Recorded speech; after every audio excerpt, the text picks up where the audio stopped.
Hello, humans. Today, I wanted to talk about my free-to-play Anoxa account that I believe now is around 9 months old. Because if I remember correctly, I either made this account right before the anniversary or on the anniversary, and I simply got really lucky with Anoxa pulls back then. I've made a community post on it before. I may or may not show the picture in this video. Incredible fucking luck when I first pulled for Anoxa. Right. And that was 3.2. We are now in 3.7, which is about, what, 5 patches later? So, wait, actually, that isn't 9 months. That's 7 months and a half. Oh, even shorter, right? It's closer to half a year, basically. Right. So, I wanted to show the progress I've made on this account, the limited characters I own, the future direction I want to take with this account, and how has the journey been, right? So to start us off with, here is my endgame content, right? I haven't bothered going into AA yet. I believe you need to clear all 3 endgame contents for that. However, the issue I'm currently having with this MOC isn't actually like being able to clear within 10 cycles. That isn't the problem at all. I actually cleared, right? The problem is the second side of Iker, right? That Iker boss on his second phase has a one-shot hit unless you're using a shielder or a character with a crazy amount of max HP. And so the problem arises. My only limited sustain is Don Hung, because obviously I was given him for free. And my Archer can't sustain with Gallagher against Flame Reaver, because Archer has a lot of downtime without using someone like Sparkle for better SP gen. And this downtime means you can't always take care of Flame Reaver's clones, which of course leads to me getting absolutely fucking nuked. And unfortunately, only Don Hung can sustain that, not Gallagher, right? So I need to use Don Hung on my Archer side of things, but this means I need to use Gallagher on my Anoxa no matter what. And so literally, I had this Iker boss like halfway through his second phase toughness bar, thought I was in the clear, and then I just get hit with that fucking guillotine and my Gallagher dies. And of course, as you guys know, out of all the endgame modes HSR has, MOC is the only one where you need to have no downed characters. It legit doesn't matter if you clear, you will be taxed if you don't fully clear with everyone alive, right? So unfortunately, it's at 35-36 right now, but you can basically consider it a clear, right? Oh my fucking goodness, man. The sustained shilling, in my opinion, currently is genuinely worse than the power creep shilling, right? But that aside, this account is fully capable of clearing endgame content with multiple cycles left, completely unsurprisingly. For those who want to know the teams I used to tackle endgame content with, for the Flame Reaver side, what I used was my E1 S1 Archer, got E0 S1 for free during 3.4, my Don Hung got for free in 3.6, I then used my E1 Tribby, and I used my E0 S1 Sunday. I originally pulled E1 Tribby and Sunday for Anoxa before we had any clue about, Cyrene massively increasing Ceredra value. So I will just probably move Sunday and Tribby to my Archer team, and I'll keep my Anoxa with like Cyrene, RMC, plus whatever else. Right. My Anoxa, I ran him, as you guys know, E6 S1, then with RMC, and the next partner was actually E1 May, right?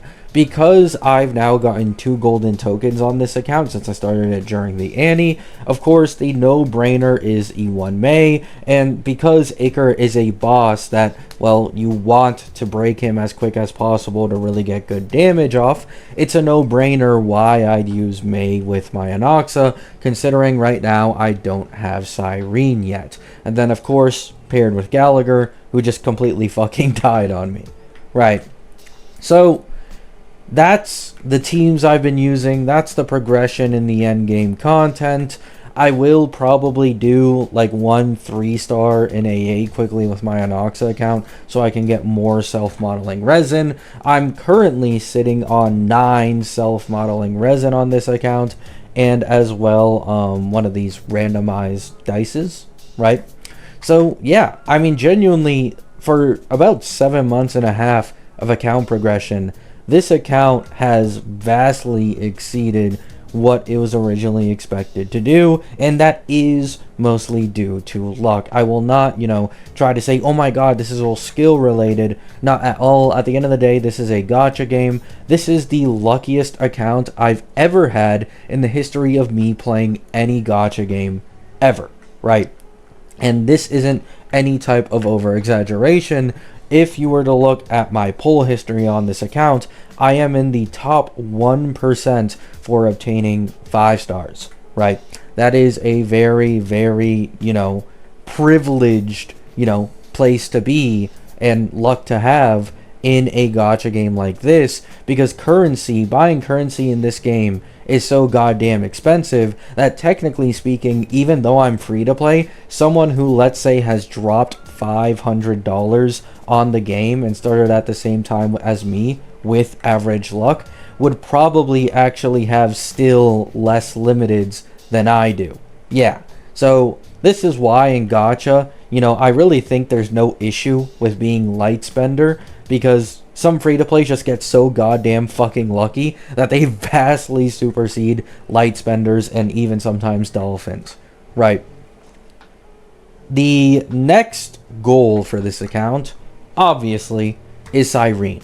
I'm currently sitting at 61 pity, and I could go out of my way to fully farm Currency Wars and as well as Overworld to get her today, but I don't really want to do that. I mean, her banner literally has 35 days, so there's no point in rushing it. If I lose the 50-50, it's pretty questionable whether or not I'd be able to hit soft pity again, and because of that, I don't know if maybe I'd wait for her rerun. I mean, I'd have no issues with that, because at the end of the day, I have an E6 Anoxa, so it's it doesn't really matter. But I would prefer to be able to get Cyrene, hopefully, win the next 50-50, and then move on to my plans of going for Hanabi. I've talked about this before. I want to get Hanabi, and due to what leakers have been saying lately, it seems her best in slot teammate will be Sparkle, and I don't have Sparkle, right?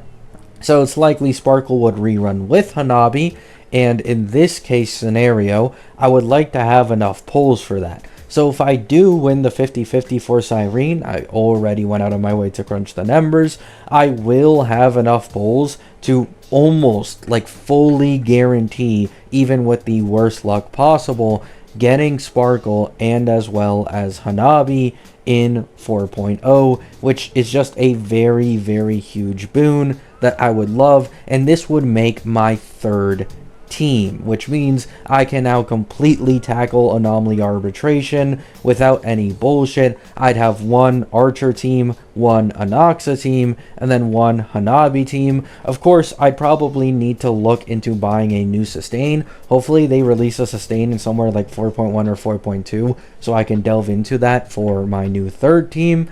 And yeah, I mean, this account has been pretty fun. Once again, incredibly lucky, so I can understand someone who's super unlucky, maybe their free-to-play progression will look way fucking worse than this. However, even then, I feel like something a lot of people don't take note of, when you're making a new account in HSR, because of how many years of content there is in this game now, you can genuinely get 400 pulls within 1 or 2 patches, right? If you go out of your way to genuinely try and clear everything possible within 1 patch, I'm 100% certain you could get 400 pulls, and obviously in the next patch you'd probably near 500. So this, combined with all the upcoming patches pulls for that specific version where you started your new account on, you'd have so much pulls to work with that clearing endgame content really wouldn't or shouldn't be an issue for you unless you just kind of have a bit of a knowledge issue, right? Like if you are completely new and you're not just doing this as someone who's already had an older account, you know, there can be some knowledge issues there. You don't really relic farm, you don't use your trailblaze power, you just throw your jades here and there in like the worst spots possible. That's 100% possible, but you still have an immense advantage, right? Especially now that they've added the skip button. Going through the story in this game is nowhere near as forcefully long as it used to be. And I believe I myself, on a recent account I made for fun, as well, just went through the entirety of the game's main storyline within 4 days, which is pretty fucking insane, considering if you don't skip any dialogue at all, Amphorius by itself is over 50 hours, right? That doesn't include Bellabog, Zhangzhou, Herta Space Station, or Penacony. Just Amphorius has that insane fucking large amount of gameplay time, right? So it's been fun. This Anoxa account is amazing. Once I get Cyrene, I'll be in a very, very good spot. You guys will notice how earlier I talked about AA clearing, as that is kind of the newest, you know, most difficult endgame content there is to tackle. However, when it comes to the normal 3 endgame modes, if I'm able to get Cyrene, holy shit, right? I will be in a very good spot, since those endgame modes specifically only require 2 teams. This means I can use my E6 Anoxa Cyrene comp, and then I can use in the future my Hanabi plus Sparkle comp on the second side. I'm hoping that at some point in the upcoming patches, when I do manage to get both of them, that I'll be able to get a free-to-play True Zero cycle, and I'll be able to make a video on that. I truly don't think that being free-to-play in most of these gacha games, these mainstream ones, is really all that difficult, right?